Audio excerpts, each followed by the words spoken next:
آپ ان کا سے گزارش تھوڑا تھوڑا آگے آ جائیں تو پیچھے بیٹھنے میں تاکہ بعد والوں کو ذہن مت ہو اور آپ اس وقت آ گئے سلوات پڑھ کے لاتے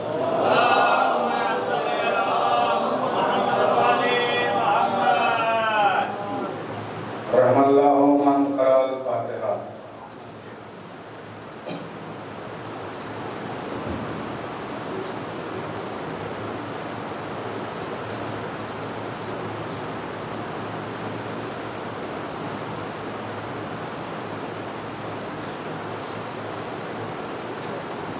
لا حول ولا قوة إلا بالله العلي العظيم. أعوذ بالله من الشيطان اللعين الرجيم. بسم الله الرحمن الرحيم. الحمد لله رب العالمين والعاقبة للمتقين والجنة للمطيعين والنار للمهديين والصلاة والسلام على مولانا مولى الثقلين أبي القاسم محمد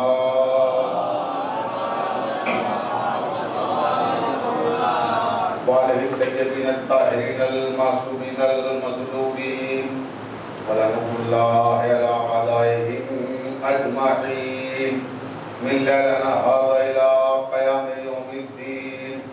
قال الله تبارك وتعالى في كتابه المبين. بسم الله الرحمن الرحيم. كل شيء أحسنه في إمام مبين. صلوات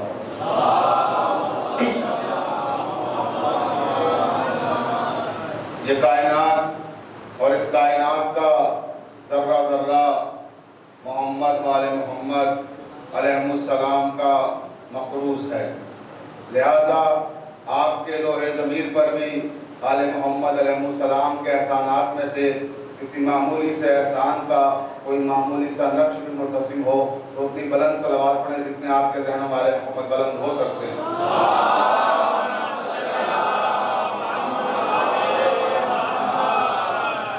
عزیزان محترم،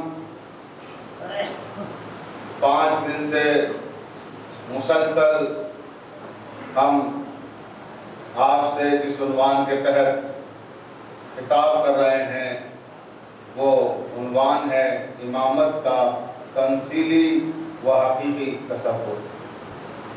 آج ہم اپنی اس مخصوص عبادت کے چھٹے مرحلے میں داخل ہو رہے ہیں کہ جس کا آغاز ہم نے آج سے 5 روز قبل کیا تھا، اور اب تک کی تقاریر کا ماحصل یہ ہے کہ پروردگار عالم جسے چاہتا ہے اسے عہدہ امامت عطا کرتا ہے، اور جو منصوص من اللہ ہو، محفوظ عن الخطا ہو، ایسا امام حقیقی امام ہوتا ہے.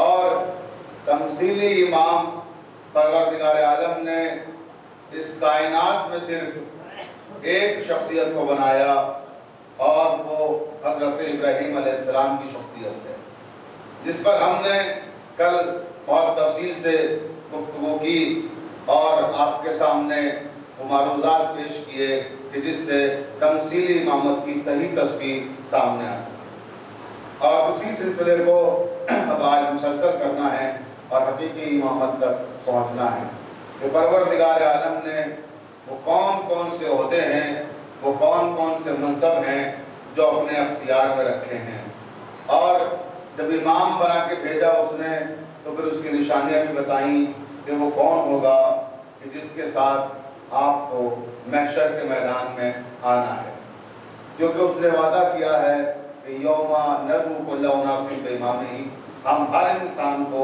محشر کے میدان میں اس کے امام کے ساتھ بلائیں گے. تو لہذا وہ جس کے ساتھ محشر میں جانا ہے وہ امام کون ہوگا، اس کی پہچان کیا ہے، اس کی شناخت کیا ہے، اس کو بھی ابھی ہم آگے چل کے ڈسکس کریں گے. اور کل جہاں گفتگو ہم نے روکی تھی، کل گفتگو کو جہاں موقوف کیا تھا وہاں سے مسلسل ہونے کی کوشش کریں گے. میں نے عرض کیا تھا کہ حضرت امام حسین علیہ السلام کی ذات وہ عظیم ترین ذات ہے کہ پروردگار نے جن کا امتحان بعد میں لیا اور امامت پہلے عطا کی۔ اور حضرت ابراہیم علیہ السلام وہ عظیم شخصیت ہیں کہ جنہیں اللہ نے نبی بھی بنایا، جنہیں رسول بھی بنایا، جنہیں معصوم بھی بنایا، جنہیں خلیل بھی قرار دیا، مگر اس کے باوجود امتحان پہلے لیا اور امامت بعد میں عطا کی۔ تو یہ فرق ہے تمثیلی امام میں اور حقیقی امام میں، کہ وہاں امتحان پہلے ہے امامت بعد میں ہے، یہاں امتحان پہلے ہے امامت بعد میں ہے۔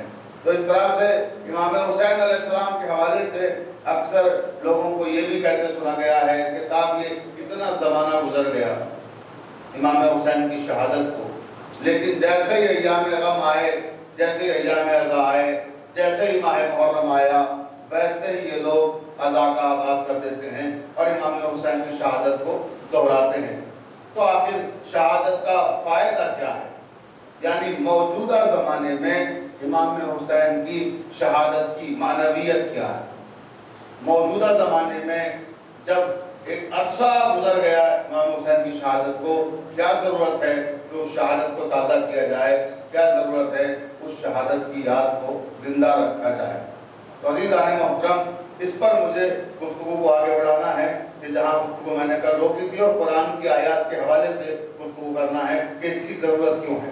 کیونکہ اس کی ضرورت اس لیے ہے کہ پروردگار عالم نے، اللہ تعالیٰ نے حضرت ابراہیم کا جب امتحان لیا تھا، وَإِذِ ابْتَلَىٰ، کہ ہم نے ابراہیم کا امتحان لیا، فَأَتَمَّهُ، اور وہ اس میں کامیاب ہو گئے۔ تو جب کامیاب ہوئے تو اعلان کیا تھا قَالَ إِنِّي جَاعِلُكَ لِلنَّاسِ إِمَامًا، ہم نے ابراہیم کو لوگوں کا امام قرار دیا۔ اور جب لوگوں کو یہ معلوم ہوا کہ اللہ کی طرف سے ابراہیم کو امام بنایا گیا ہے، تو ابراہیم نے بھی بشری جذبے کے تحت اللہ سے ایک مطالبہ کیا تھا کہ قَالَ وَمِن ذُرِّيَّتِي، اے میرے پروردگار میری ذریت، میری نسل میں بھی امامت کو جاری رکھے گا۔ تو اللہ نے وعدہ کیا تھا کہ قَالَ لَا يَنَالُ عَهْدِ الظَّالِمِينَ، یقیناً تمہاری نسل میں امامت رہے گی مگر ظالم تک نہیں پہنچ سکتی، یعنی جو ظالم ہوگا وہ امام نہیں بن سکتا ہے۔ مگر سوال یہ پیدا ہوتا ہے کہ ابراہیم کو جب پروردگار نے امامت عطا کی تھی تو قرآن کہہ رہا ہے کہ وَإِذِ ابْتَلَىٰ، امتحان لیا۔ وہ امتحان کیا تھا جس میں ابراہیم کامیاب ہوئے اور عہدہ امامت تک پہنچے؟ تو عزیزان محترم، وہ امتحان جس میں ابراہیم گزرنے کے بعد عہدہ امامت تک پہنچے، اس کی تفصیل بھی پروردگار نے قرآن مجید میں بیان کی، وہ تفصیل بھی پیش کی۔ تو وہ امتحان کیا تھا جو امامت دینے سے پہلے ابراہیم کا لیا گیا؟ وہ سورہ والصافات، قرآن مجید کا 37واں سورہ، اور 37ویں سورے کی 101 سے لے کر 106 تک کی آیات میں پروردگار نے وہ تفصیل پیش کی کہ جس امتحان کے بعد ابراہیم منصب امامت تک پہنچے۔ فَلَمَّا بَلَغَا مَعَهُ السَّعْيَ قَالَ يَا بُنَيَّ إِنِّي أَرَىٰ فِي الْمَنَامِ أَنِّي أَذْهَبُكَ فَانظُرْ مَاذَا تَرَىٰ قَالَ يَا أَبَتِ افْعَلْ مَا تُؤْمَرُ سَتَجِدُنِي إِن شَاءَ اللَّهُ مِنَ الصَّابِرِينَ فَلَمَّا أَسْلَمَ وَتَلَّهُ لِلْجَبِينِ وَنَادَيْنَاهُ يَا إِبْرَاهِيمُ قَدْ صَدَّقْتَ الرُّؤْيَا إِنَّا كَذَٰلِكَ نَجْزِي الْمُحْسِنِينَ إِنَّ هَٰذَا لَهُوَ الْبَلَاءُ الْمُبِينُ وَفَدَيْنَاهُ بِذِبْحٍ عَظِيمٍ۔ یہ ہے وہ فہرست پوری کہ جس امتحان سے ابراہیم گزرے اور عہدہ امامت تک پہنچے۔ وہ امتحان کیا تھا؟ پروردگار نے کہا کہ ابراہیم نے خواب میں دیکھا کہ وہ اپنے بیٹے کو اپنے ہاتھوں سے ذبح کر رہے ہیں۔ جب انہی نے اپنے ہاتھوں سے اپنے بیٹے کو ذبح کرتے ہوئے دیکھا تو انہی نے اپنے بیٹے کو بلایا اور کہا ہے اسماعیل، اے میرے نور نظر، اے میرے لال، اے میرے فرزند دلبند، میں نے خواب میں دیکھا ہے کہ میں تمہیں اپنے ہاتھوں سے ذبح کر رہا ہوں، تو تمہاری کیا رائے؟ تو بیٹے نے کہا سَتَجِدُنِی إِن شَاءَ اللَّهُ مِنَ الصَّابِرِينَ، بابا جو آپ نے خواب میں دیکھا ہے اسے سچ کر دکھائیے، انشاءاللہ مجھے صبر کرنے والوں میں سے پائیے گا۔ ابھی اس جملے کو یاد رکھیے گا، آگے چل کے مجھے تقریر میں استفادہ کرنا ہے کہ صبر کرنے والوں میں پائیے گا۔ توجہ ہے، کیا کہا اسماعیل نے؟ صبر کرنے والوں میں سے مجھے پائیے گا، آپ نے جو دیکھا ہے اسے کر دکھائیے، یعنی کوئی میں صابر ہوں میں اس پہ صبر کر لوں گا۔ توجہ ہے۔ تو عزیزان محترم، جب باپ نے بیٹے کو دیکھا کہ استحکام کی منزل میں ہے، اعتماد کی منزل میں ہے اور امتحان کے لیے تیار ہے، تو باپ بیٹے کو لے کر امتحان گاہ میں آ گیا۔ اب یہ کوئی تاریخ کی کتاب نہیں سنا رہا ہوں، قرآن سنا رہا ہوں، آپ کو آیتیں سنا رہا ہوں۔ قرآن کہہ رہا ہے، سورہ مصطفیٰ کا اعلان کر رہا ہے کہ ابراہیم اپنے بیٹے کو لے کر امتحان گاہ میں آ گئے، زمین کے بل لٹا دیا، اور زمین کے بل لٹانے کے بعد آپ کی گردن پر چھری رکھ دی، اور اب چاہتے ہیں کہ اسماعیل کو ذبح کر دیں۔ پر جیسے ہی ذبح کرنا چاہتے تھے، وَنَادَيْنَاهُ إِبْرَاهِيمُ قَدْ صَدَّقْتَ الرُّؤْيَا، فوراً آواز قدرت آئی، ابراہیم ٹھہر جاؤ، تم نے تو اپنے خواب کو سچ کر دکھایا، ہم تو فقط نیتیں دیکھتے ہیں۔ توجہ چاہتا ہوں، ہم تو فقط نیتیں دیکھتے ہیں۔ ٹھہرو ٹھہرو، تم تو اپنے خواب کو سچ کر دکھانے کے لیے آمادہ ہو۔ لیکن اے ابراہیم، یہ بہت سخت امتحان تھا، تم اس امتحان میں کامیاب ہو گئے، اور ہم نے جو وعدہ کیا تھا ہم وہ منصب عطا کریں گے، مگر وہ فتح نہ ہو بے ذبح عظیم، اس قربانی کو ذبح عظیم سے بدل رہے ہیں۔ یعنی یہ امتحان یہیں موقوف ہو رہا ہے، یہیں ٹھہر رہا ہے، اسے کسی دوسرے عظیم امتحان میں تبدیل کر رہے ہیں، مگر تم کامیاب ہو گئے، تم نے کامیابی حاصل کر لی، لہذا اب ہم تمہیں امام بنائیں گے، ہم تمہیں امامت عطا کریں گے۔ اب عزیزان محترم، ابراہیم کا جو امتحان ہوا، قرآن نے کیا بتایا کہ امامت کیسے ملی؟ بیٹے کو قربان کرنے کے لیے قربان گاہ میں لائے۔ اب آخری آدمی تک جاگ کے سنیے گا، قرآن سے ایک نتیجہ اپنے تمام برادران اسلامی کی نظر کرنا چاہتا ہوں کہ امامت اس عہدے کا نام ہے، زمانہ سمجھے کہ امامت ہے کیا؟ امامت اس عہدے کو کہتے ہیں جو بیٹوں کو قربان کر کے ملے، بیٹیاں دے کر نہیں۔ خراب کرتے محمد اللہ علیہ وسلم۔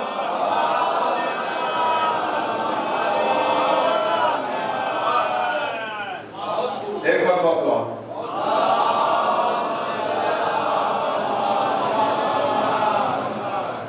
تو امامت وہ عہدہ ہے، وہ منصب ہے جو بیٹوں کو قربان کر کے ملتا ہے، بیٹیاں دے کر نہیں۔ بھئی اہل علم کا مجمع ہے، رشتہ داریاں قائم کر کے نہیں، لوگوں نے رشتہ داریاں قائم کر کے حکومتیں حاصل کی، امامت نہیں حاصل کر سکتے، کیونکہ امامت ہے منصوص من اللہ، محفوظ من الخطا۔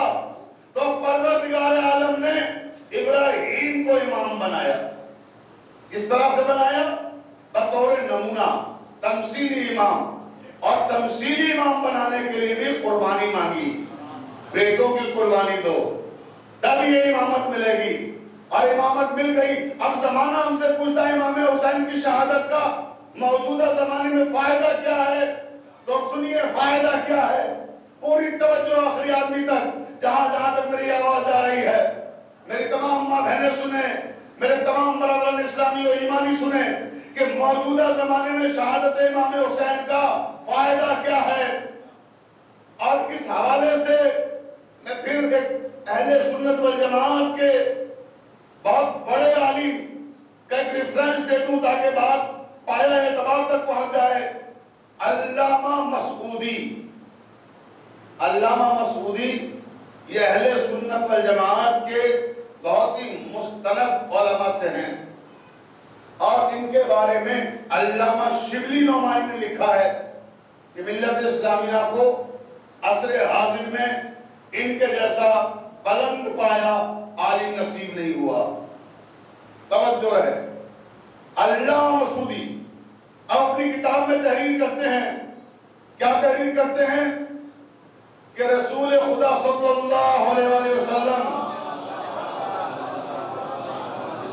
کی وفات کے بعد عالم اسلام میں بڑے تغیرات رونما ہو گئے تھے، تفصیلات لکھتے ہوئے لکھتے ہیں کہ اس حد تک دین اور شریعت میں تبدیلی آ گئی تھی کہ حاکم وقت اگر چاہتا تھا تو شراب پی کر جاتا تھا، نماز پڑھا کے چلا آتا تھا۔ بھئی توجہ ہے، یہ مرزا شفیق نے نہیں لکھا، علامہ مسعودی لکھ رہے ہیں اپنی کتاب میں، اور کتاب کا نام ہے مروج الذہب۔ توجہ ہے، تو مروج الذہب میں علامہ مسعودی نے لکھا کہ حاکم وقت شراب پی کر گیا۔ میں رعایت کر رہا ہوں، انہیں نے خلیفۃ المسلمین لکھا ہے، میں حاکم وقت کہہ رہا ہوں اور جو چاہتا ہوں وہ لکھ رہے ہیں کہ خلیفۃ المسلمین شراب پی کے گیا، صبح کی نماز پڑھائی اور نماز پڑھانے کے بعد بولا کہ میں نے 4 رکعت پڑھائی ہے، کہو تو 2 رکعت اور پڑھا دو۔ ایک توجہ ہے نا، یہ دیکھیں ایسے حاکم ہیں، ایسے خلیفہ ہیں کہ ابھی صبح کی 4 پڑھائی ہے، اگر کہو تو 2 اور پڑھا دوں۔ توجہ، تو امت نے کہا نہیں اتنا کافی ہے، اتنی پڑھا دی آپ نے۔ توجہ، آپ نے یوں بھی 2 کی 4 پڑھا دی، اب اور کیا کیجئے گا؟ توجہ، پھر مسعودی لکھتے ہیں کہ پھر وہی حکومت کا زمانہ اور حاکم وقت اپنی قمیص کو مردانہ لباس پہنا کر نماز پڑھانے کے لیے بھیج دیتا ہے اور امت نماز پڑھ لیتی ہے۔ یعنی تغیرات پیغمبر اسلام کے بعد جو شریعت میں ہو رہے ہیں ان کی طرف علامہ مسعودی اشارہ کر رہے ہیں کہ اس طرح سے تبدیلیاں آ رہی ہیں، ایسے تغیرات رونما ہو رہے ہیں۔ عورتیں جا رہی ہیں مردوں کے لباس میں، نماز پڑھا کے چلی آ رہی ہیں، حاکم جا رہا ہے شراب پی کے، نشے میں 2 کی جگہ 4 پڑھا کے چلا آ رہا ہے، کوئی سوال کرنے والا نہیں ہے۔